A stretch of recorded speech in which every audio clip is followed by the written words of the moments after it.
Hello everybody, thanks for joining us again during this education series for National Psychology Week on psychology and pain.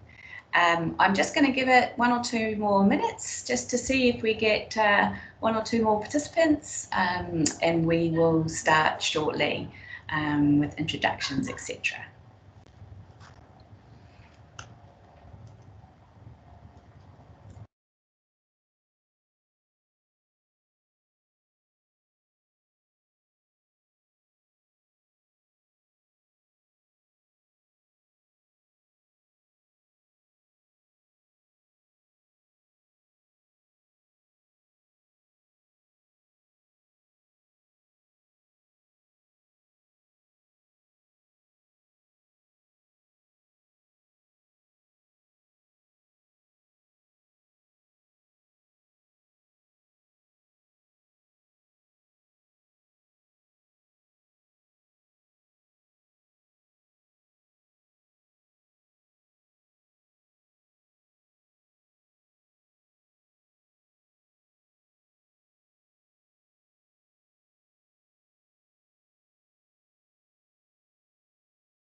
Once again, welcome everybody.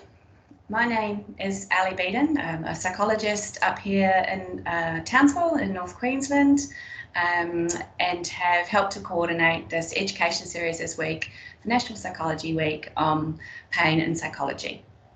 It is also NAIDOC Week this week, and I would like to acknowledge the traditional custodians of the land on which we meet.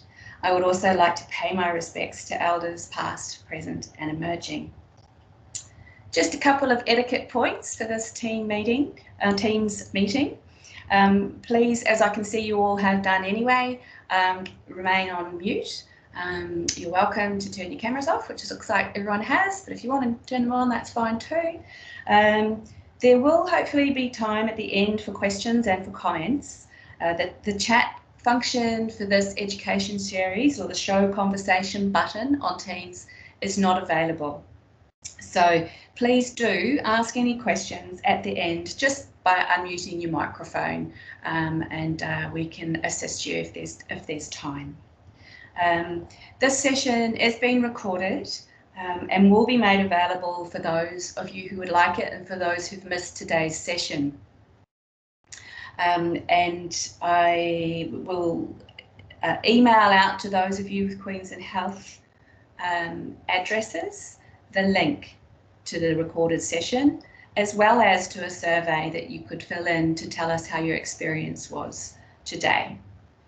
I'm just going to do a really quick audio-visual check and just make sure everything can be heard clearly and seen clearly, and it looks like it's okay. Thank you, Nicole. And I think I would now really like to introduce our speaker for today, which is Vidula Gard, who's our Director of Psychology here at the Townsville Hospital and Health Service. She is doing a very interesting study into medically unexplained symptoms, including non-cardiac chest pain, which will be the focus for today's presentation. So are you okay if I hand over? Thank you. All right, thanks, Vidula. Thank you, Ali, for organizing it. And thank you for all of you who are here and for sharing in my passion for this area.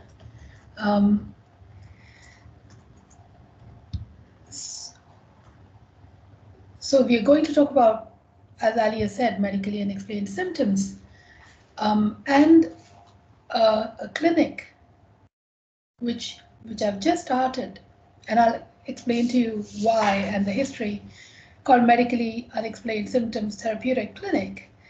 And because it comes with a very wonderful abbreviation of MUST, and that's simply because that's the way I perceive this body of work. So medically unexplained symptoms are not how do I go to the next slide? There. Beautiful. Thank you. So medically, the term is not new. It's been around for a while. It's been called by different names before. People call it medically unexplained physical symptoms. So if you go and look for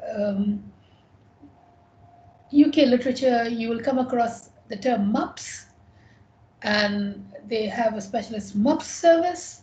But I prefer, but you can just as easily call it medically unexplained, just symptoms. And they refer to persistent bodily complaints for which, despite extensive investigations, you can't find etiology that sufficiently explains it. It has been caused previously by psychogenic presentations or functional somatic symptoms, and I'm interested in these presentations more from the perspective of what comes to our emergency departments. And it is for this reason that I have gone with the definition used by Stephenson and Price. So their study looked at medically unexplained symptoms and how to categorize them based on the specialty that they're most likely to access. So for cardiology, this is likely to be non-cardiac chest pain and benign palpitations. For gastroenterology, it might be non-specific abdominal pain. For pediatrics, non-specific abdominal pain. And then you get often non-specific symptoms like funny turns, or really non-specific symptoms. Mild bodily aches and pains, so nothing specific, and you get and these symptoms generally fall under the broad category of MUS. So why am I focusing on it? Because throughout all the different health services, we are focusing on ED overcrowding, and ED overcrowding has a lot of reasons behind why we have this. One of them is representations. And one of the factors that contributes to representations is medically unexplained symptoms. And one of the medically explained symptoms is non-cardiac chest pain. That is why the focus on non-cardiac chest pain from my perspective. That's a pretty expensive representation.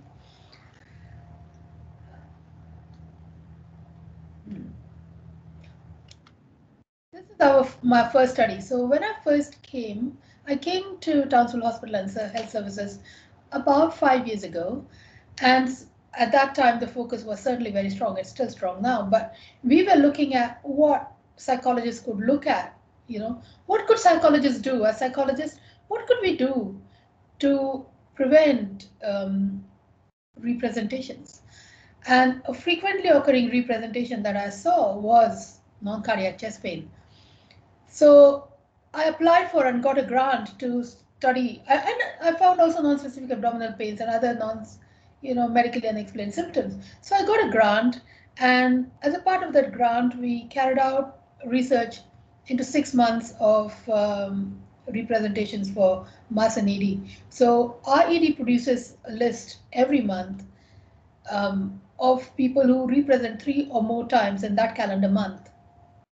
And it's called the ED representations list. And I used to go through that and see the ones that I felt would fall under the category of MUS. I would go and review the files and then say, well, this is something that psychology can help with.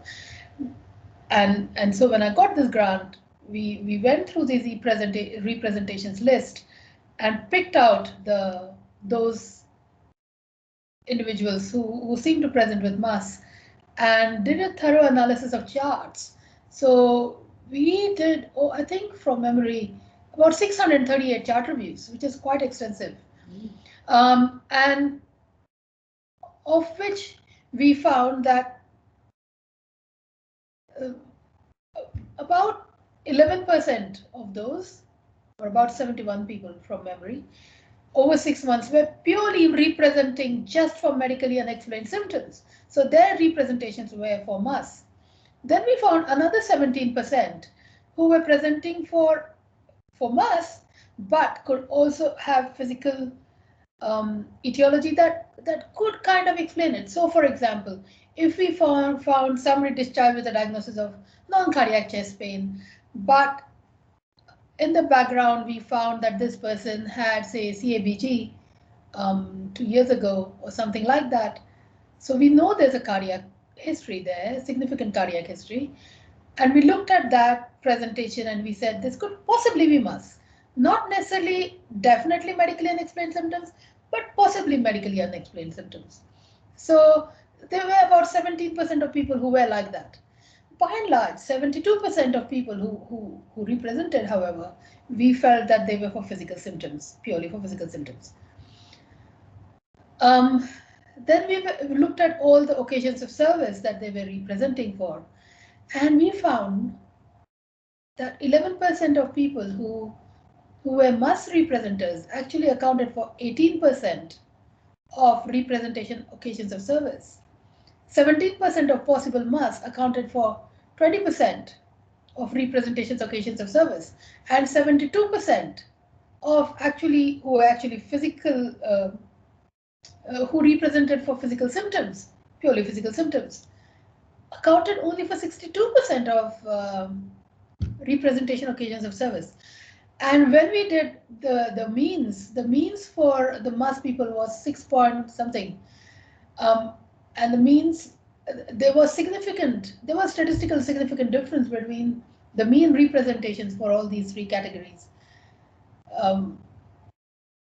and the p level, the significance of p was about 0.001 for how significantly more frequently MUS presented compared to any other condition. So when we look at it, we can see that this is a condition which is, or these group of conditions, they're very resource intensive. Hence my continued interest, because this is something that psychology can actually help with. Okay, this is about my heartbreak now. So, so I got another grant for carrying out a study for carrying out psychological interventions in people with non-cardiac chest pain. One of my primary outcome measures was the rate of ED representations, because that's what I was interested in. And so I got a grant, I hired my researchers, and I was ambitious and I said, we'll make it a randomized controlled trial. So I took it for peer review to Australian College of Emergency Medicine Physicians. I took it to their trial, took their feedback, incorporated it into my trial, started recruiting late last year, and then we recruited, then we had Christmas, of course, and then we started in this new year, and guess what happened? We had COVID. So I had to, and at that time, people just stopped coming to ED departments with chest pain. And so that messed up my primary measure. People were not representing. I couldn't carry out that RCT. So I had to put a pause. I had to press the pause button, and I've still paused it, by the way.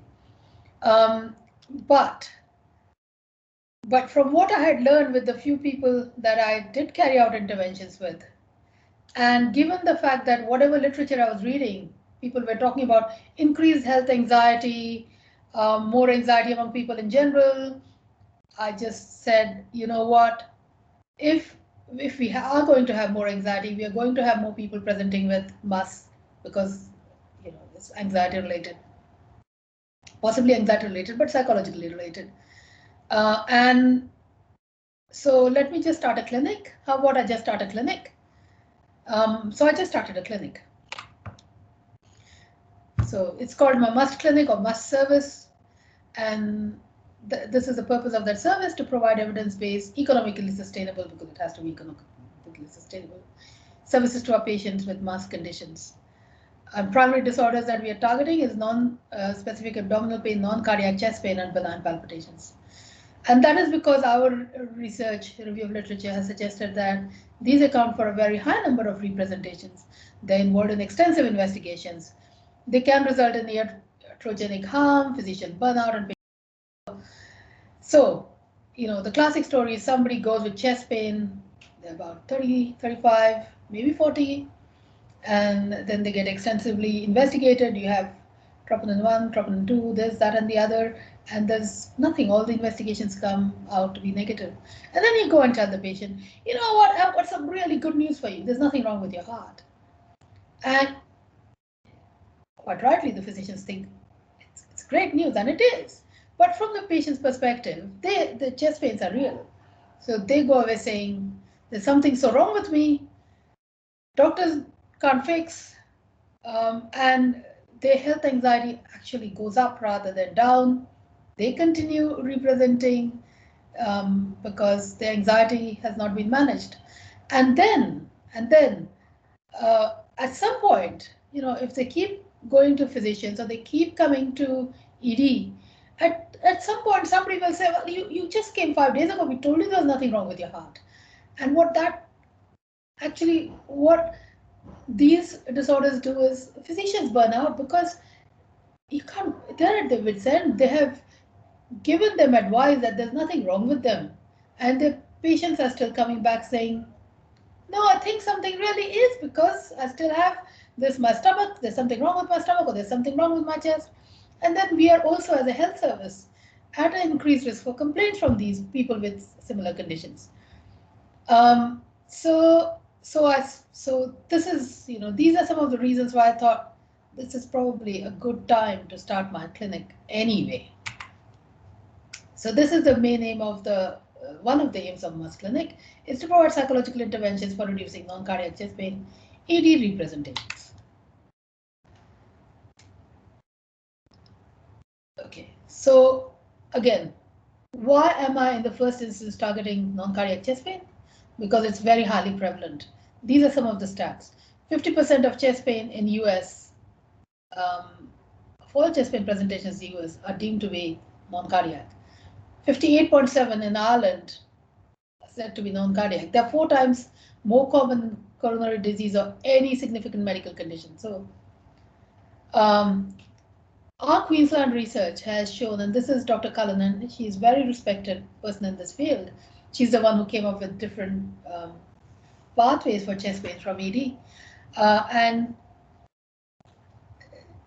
And their research found that 67.2% of all chest pain presentations, this is Queensland, are non-cardiac chest pain. Our study has shown similar, my earlier studies have shown, which we presented here for the research week, shown similar findings.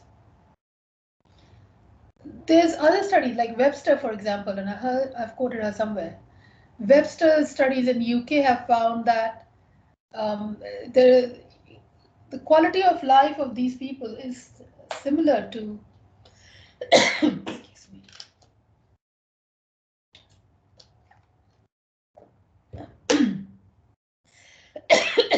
My apologies.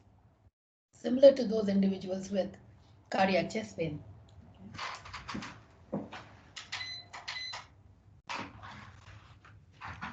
And my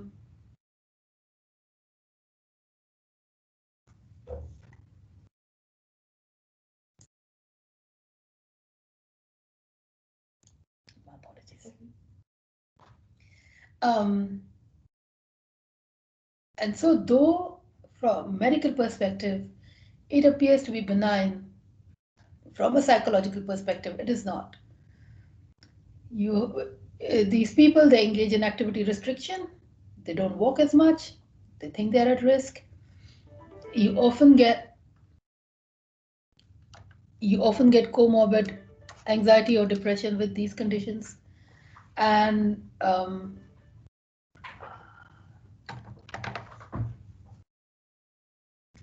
much lower quality of life, as much as possibly for cardiac conditions. The second thing is that there's a very high cost associated with these conditions. There's high cost to the individual because people often give up work. And there are, of course, system costs like healthcare costs. I've put some references there. The median cost for this presentation, and that's 2015 figures, but these are Queensland figures, is over $3,000. So when you look at figures like that, you realize that even if you saw and even if you could stop 2 non-cardiac chest pains from representing, you could sustain a, a psychology position that will deal with these patients, and you will certainly prevent more than 2. So when you look at the how much it will cost to actually manage these conditions and how much we will be saving a health care system, you realize that this is the place where maybe as psychologists we should have some input in, because of the benefit to the health service and to the patient and their quality of life.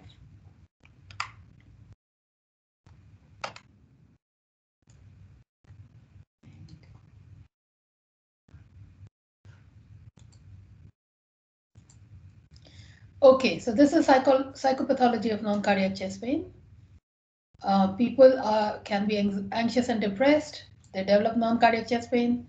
They present to ED. They're discharged with diagnosis of non-cardiac chest pain, but no treatment. Then there's hypervigilance of somatic symptoms, more maladaptive coping strategies, more anxiety and depression. And so you see, this is a vicious cycle. So what works with these? A number of studies have shown that cognitive behavior therapy is actually efficacious. There are some studies that have shown that single sessions are not very good or self-management doesn't help.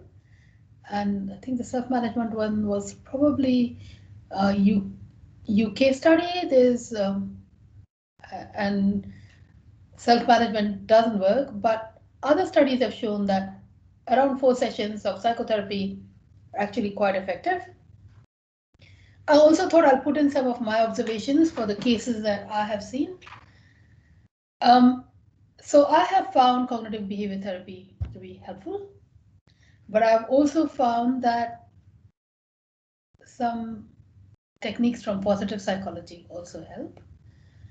I've found that at least now I haven't got any objective data analysis, but at least in half the cases that I see, there is major grief and loss. So sometimes, and I've had at least one person who had somebody they lost in an accident less than 6 months before they started presenting with chest pains, and they presented to ED. Then somebody else who lost a friend to cardiac condition before they started representing with chest pain to ED. There was somebody else, and this was like major loss, who lost their job. So they have been, in people that I see, there's often very significant loss. Somebody lost their father or their brother. So there is often significant loss just before people start having non-cardiac chest pain. My second observation is that in almost all the cases I see, there can be massive grief related to a very recent loss, but also if you don't get that, and sometimes even if you do, what you get is the sense of imminent threat. And often it is fear of job loss, or it's somebody who's just lost their job, or they're threatened with redundancy or something like that, where it seems to be a real threat to the person's, it's almost like threat to existence. Like we would, it's like there is no, that is how it feels like from the person's perspective, because obviously if you don't have a job, it would naturally mean you not getting any income. It would mean that, you don't know how to put the food on the table, and quite a few of these people have families. So there is often this imminent sense of threat. People also have reported bullying in the workplace sometimes, feeling, again, a sense of being really threatened. My other observation is, and the last observation is not a clinical observation, that's actually based on a study. So when we came out, we saw so many people who presented with medically unexplained symptoms, and we did a further chart review, and this time we couldn't do the 600 one. chart reviews, but we did chart reviews for all those patients who came with medically unexplained symptoms to see if we could find anxiety or depression or whatever. And we found that significantly more number of people, this is not statistical significance, just clinical significance.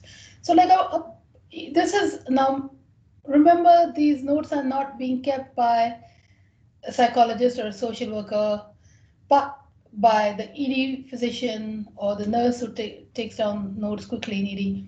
And even in those notes, even scanning those notes, we find the very high number of financial stresses and very high number of relationship stresses.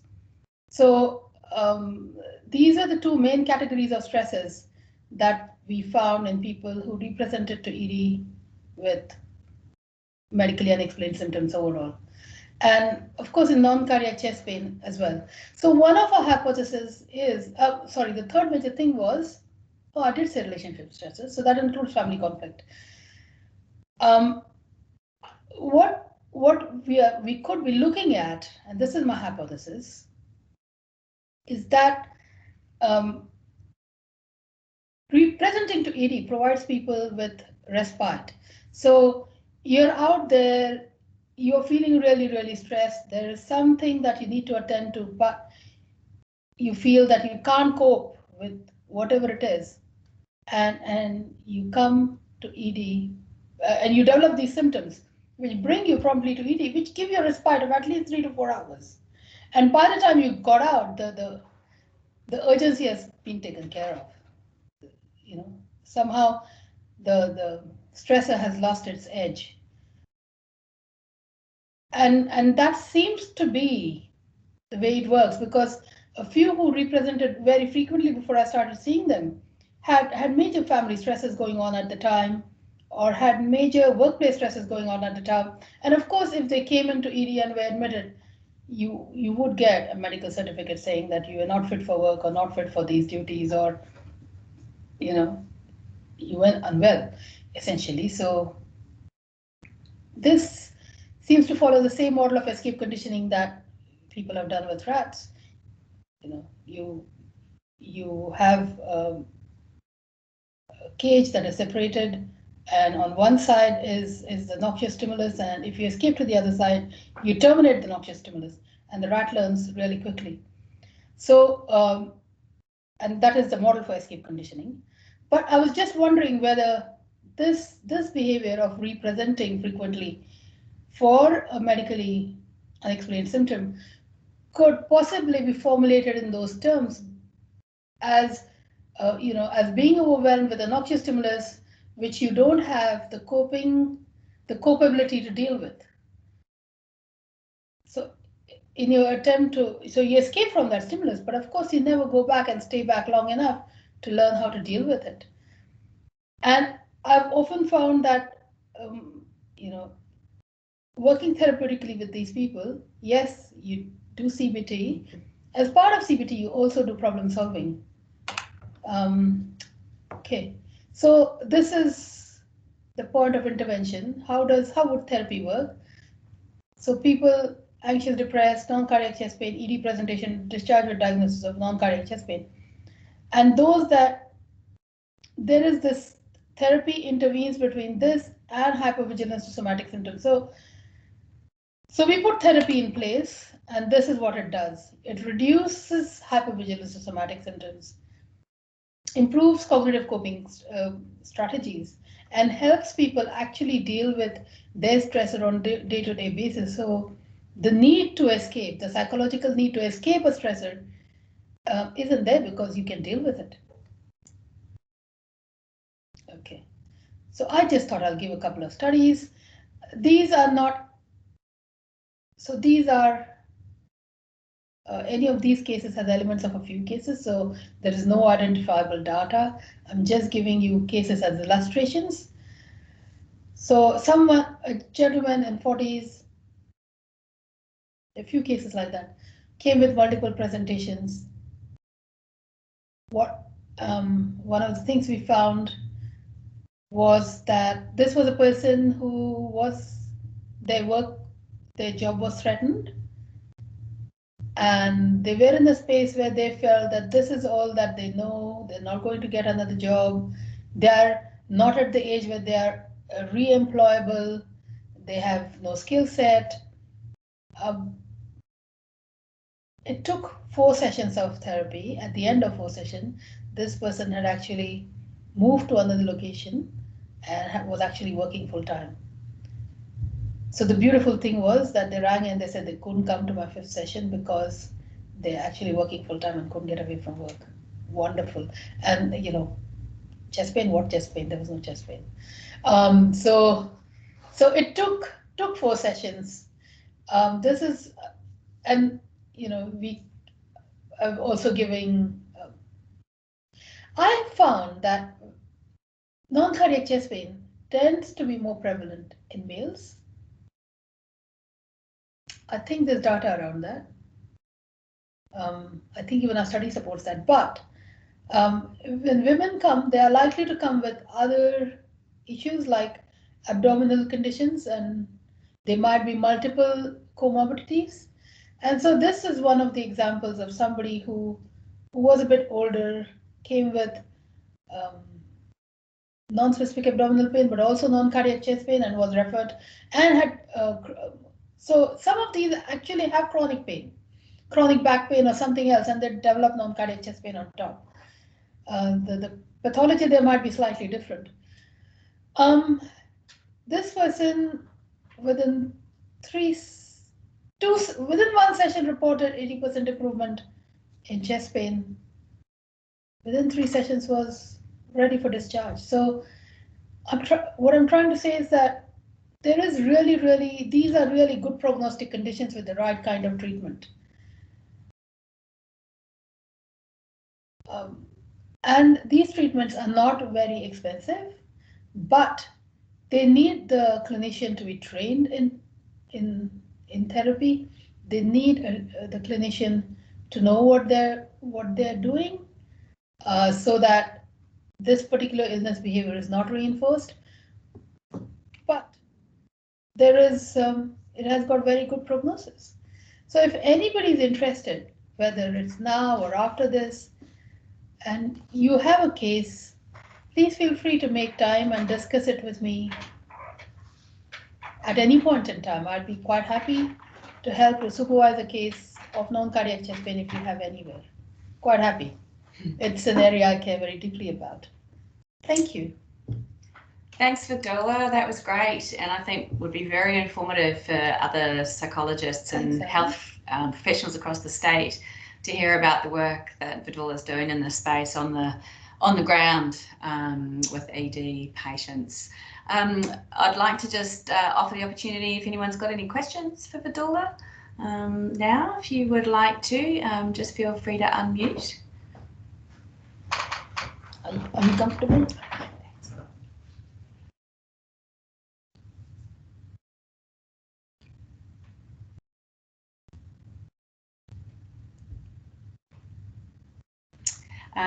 And that's no problem if no one has any questions now. As Vidula said, she'd be more than welcome to talk about the specifics of this area with you or any cases.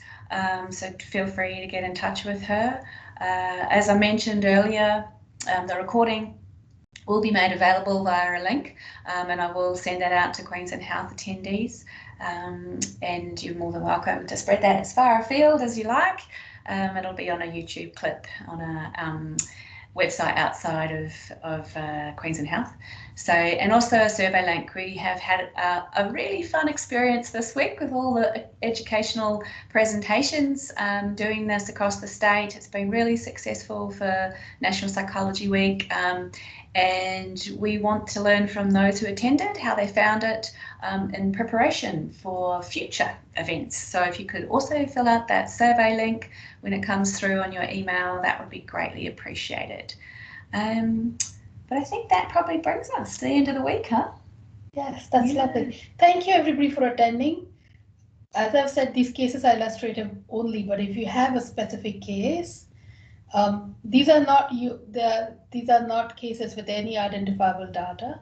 I've dealt with non-cardiac chest pain at all ages. In fact, the earliest non-cardiac chest pain we've dealt with is it's actually in teens, and the oldest across. And the same thing is true for female non-cardiac chest pains as well. Again, as I said, we get more abdominal pains and other issues in females before rather than chest pain. But any specific case that you have, and again, because these were general cases, I could not tell you much about any intervention, because how do you generally talk about interventions for general cases? We always have formulated specific interventions. So get in touch with me at any point in time. Feel free to discuss. There's always very good prognosis for non-cardiac chest pain. Thank you. Thanks. Excellent. So on that note, we'll say goodbye and have a really nice weekend and enjoy the coming week. Cheers for now. Bye.